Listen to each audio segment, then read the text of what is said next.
याचं इतकं वैशिष्ट्य असेल अयोध्येतील, इथं एक कावळासुद्धा राम राम असं म्हणू लागला आहे. पहा,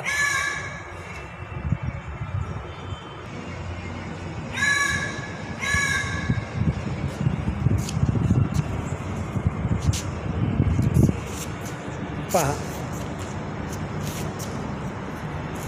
राम राम राम राम राम राम.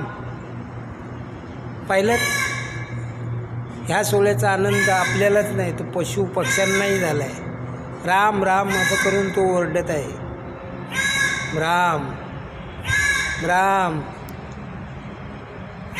राम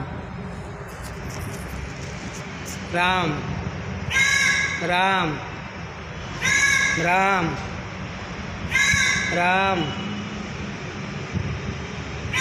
राम राम राम राम राम राम राम. जय श्री राम.